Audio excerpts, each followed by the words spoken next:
Experiencing blue screen crashes on your Acer Swift 1? This video walks through proven troubleshooting steps to fix Windows blue screen of death errors and restore system reliability. So while you're performing updates, you're getting an IRQR not less or equal message, K-mode exception not handled, kernel data in page error, a lot of errors pertain to this problem, and we're going to go ahead and jump into what should hopefully be a pretty straightforward process, guys, and we're going to go ahead and jump right into it. So first thing I'd recommend doing would be to actually go ahead and boot to the troubleshooting utility on Windows 11.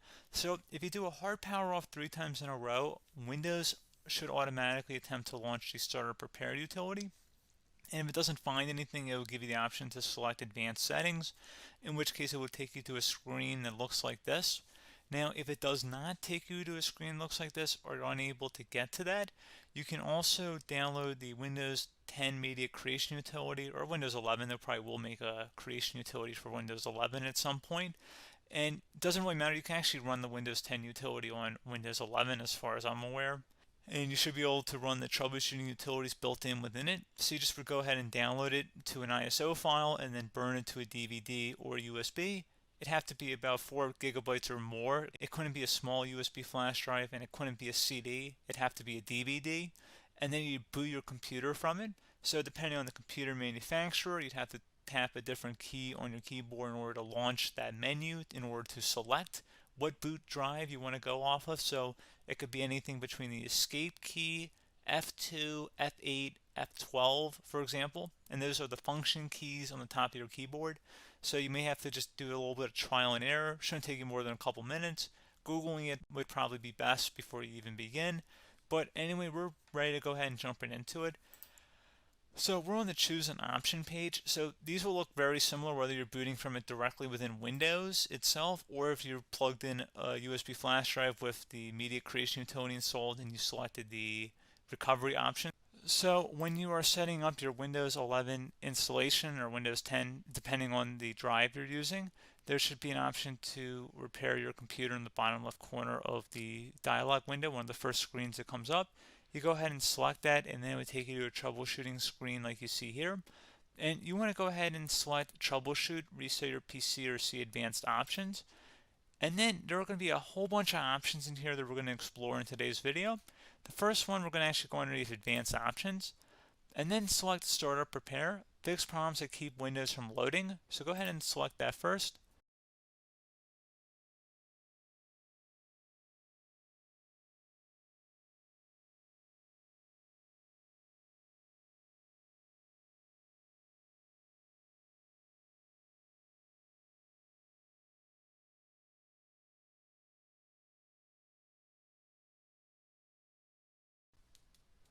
Okay, so you can see it could not repair our PC. That was our first option we could try.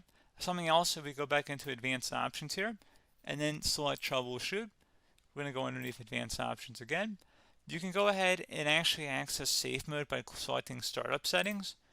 And then if you select the restart button, you have the option on the screen select safe mode with networking, which will give you a key on the screen. It'll tell you which key to press to enter that. I believe it's the F7 key. It'll do that for you. I'm not going to go over that in today's tutorial because I don't really want to go into safe mode, but you're more than welcome to attempt that by going into here and then selecting restart. Again, it'll launch another screen. It'll say what key do you want to press, and it'll give you like 7 or 8 different options, and you want to select safe mode with networking. There's also an option for a command prompt too, but that's going to be something we're going to cover later in this video, and we don't even have to go through that in order to access it. So that's why I'm not going to really push for that, because unless you know exactly what's causing the problem, you probably don't need to go into safe mode. Unless you're trying to recover files, in which case then you definitely can go into safe mode, but we're trying to actually recover our computer here. So I hope that makes sense. Something else we can also try here as well would be to uninstall updates, remove recently installed quality or feature updates from Windows. So if you go ahead and select that, you can uninstall the latest quality updates, which generally is the more day-to-day updates. Feature updates are the less regularly released ones, like the big ones. I would equate it to service packs in like Windows 7 and Windows Vista and Windows XP. So larger updates that occur once or twice a year at most. And the quality updates are more just a regular update. So probably obviously depend. It'll take longer if you're going to try and uninstall the latest feature update versus quality update, and maybe you don't need to go back that far. So just giving you guys a couple pointers with that. Something else you can also look at here, and we're going to jump into the command prompt in a little bit, but you can select System Restore, which will use a restore point recorded on your PC to restore Windows. And this is something I would highly recommend here, guys. So select Next.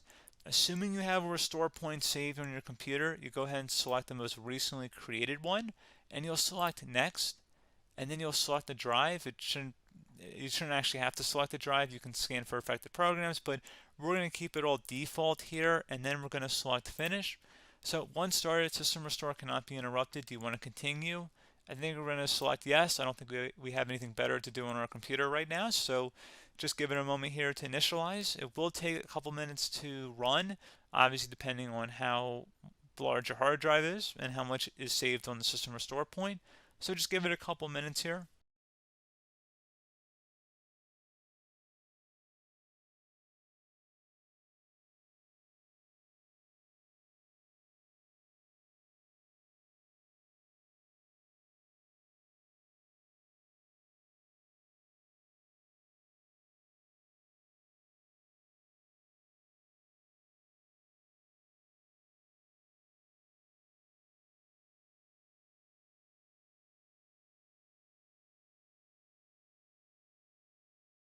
Okay, so you can see System Restore completed successfully. The system has been restored. Your documents have not been affected. Click the Restart button to restart your computer. Go ahead and select Restart.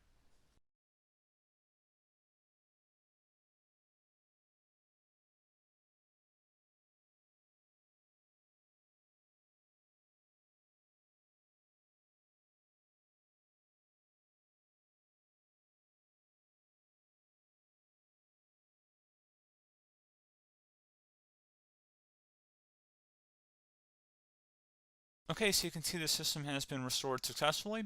We're going to go over a couple different methods in addition to that if that did not work. So I'm just going to pause the video and we're going to start back on the recovery screen that we started with. Okay, so a couple other things we can try here too. If you go back into troubleshoot, you can select reset your PC, let you choose to keep or remove your personal files and then reinstalls Windows.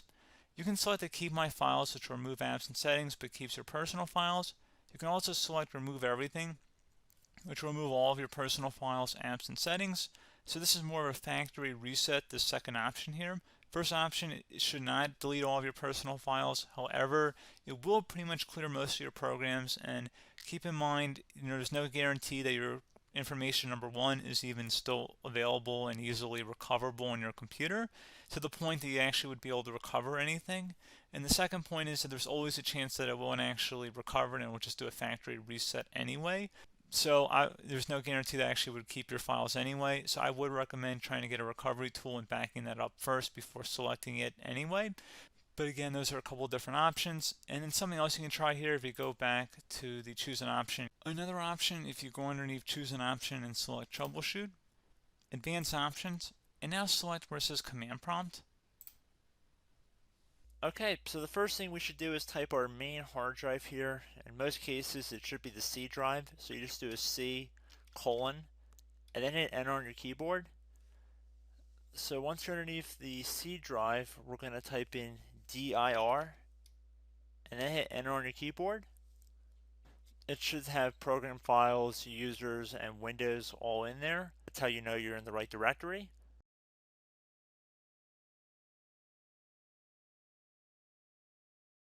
In some cases, it might be the D drive as well, so just keep that in mind.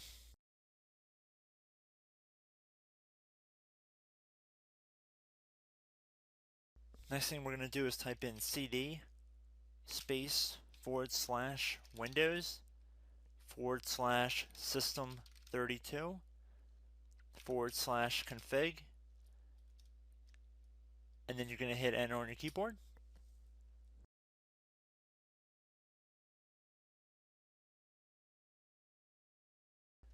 So now you're going to type md space backup.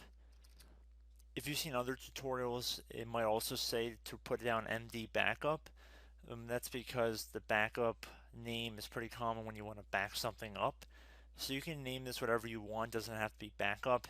So if you've already made a backup folder in the past, you could do backup 1, for example. So once you're done setting the name you want the backup to be called, hit enter on your keyboard again.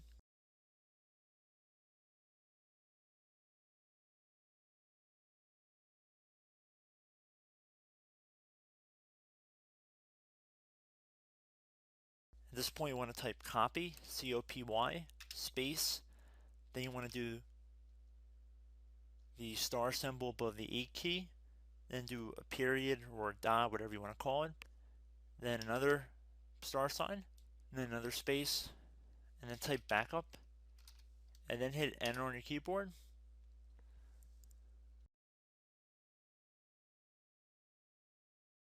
Now you want to type cd reg back, R-E-G-B-A-C-K, and then hit enter on your keyboard. So now that we are under the reg back, so now you want to type dir again, and then hit enter.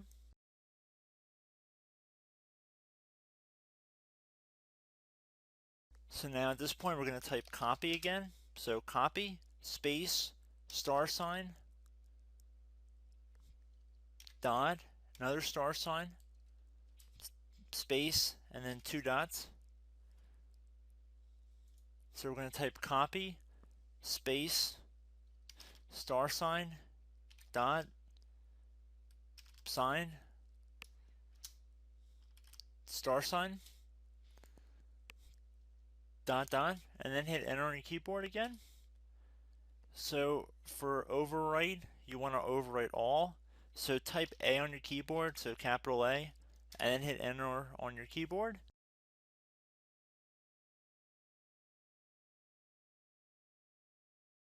So at this point, you should be good to go. You can close out of the command prompt window, and if you accidentally continue to Windows 10, you should be all set. So I hope one of these 3 or 4 different methods we went through in this tutorial helped you guys out. Again, I'm not sure if you guys heard me earlier, but try to go back into your safe mode if possible and uninstall any programs you know might be conflicting with the Windows startup if you can get into safe mode. So just keep that in mind. Something very simple like that could be blocking up everything. So again, I hope this tutorial helped you guys out, and I will catch you in the next tutorial. Goodbye.